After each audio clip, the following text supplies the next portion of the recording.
विनायक जी की कहानी। गणेश जी भगवान की जय। एक दिन विनायक जी राजा के बाग में गए। उनसे एक फूल टूट गया।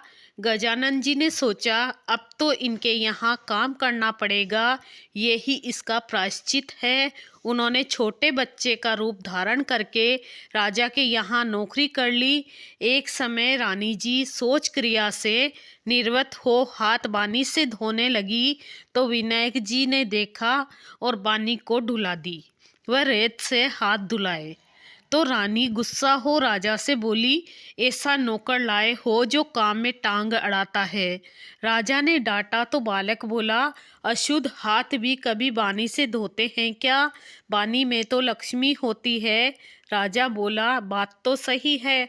एक दिन राजा जी बोले, गजानंद रानी को पुष्कर स्नान करवा ला। दोनों पुष्कर चले गए तो रानी लोटा लोटा नहाने लगी। गजानन जी ने हाथ पकड़कर रानी को डुबकी लगवा दी और स्नान कराया। रानी ने महल में आकर राजा से शिकायत की, बढ़िया गजानन लाए जो मुझे पुष्कर में डुबो देता। राजा उसे डांटने लगे तो गजानंद बोला, राजा जी पुष्कर जाकर तो डुबकी लगानी चाहिए, लोटे लोटे नहाना तो घर में ही बहुत है। राजा बोला, बात तो सही है। अब राजा ने हवन करवाने की सोची। हवन में बैठने के समय गजानन को भेजा कि तू रानी को बुला ला। गजानन गया तो देखा रानी ने काले नीले वस्त्र पहने हैं। गजानन ने वस्त्र फाड़ दिए। रानी रूठ गई और आई नहीं। राजा बुलाने आए तो रानी बोली, ये गणेशा ने मेरे साथ भद्दा मजाक किया है। राजा ने फटकार लगाई और बोले,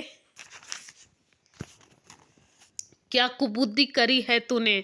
तो गणेशा बोला, राजा जी कभी काले नीले कपड़े पहनकर हवन में बैठते हैं क्या? लाल चुनरी पहननी चाहिए, इसलिए मैंने फाड़ दिया। राजा ने विचार किया, बालक छोटा है पर होशियार है।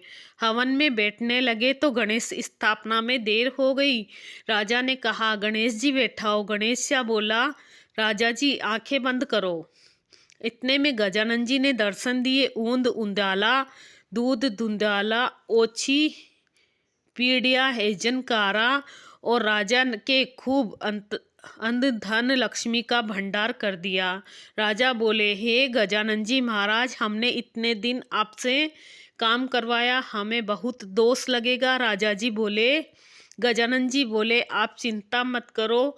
मैं एक बार आपके बाग से गुजर रहा था तो मुझसे एक फूल टूट गया, इसलिए मैंने प्रायश्चित किया। वह राजा रानी का आशीर्वाद देकर आगे निकल गए। गणेश जी की कहानी सुनाई। जय श्री कृष्ण। विनायक जी महाराज की जय।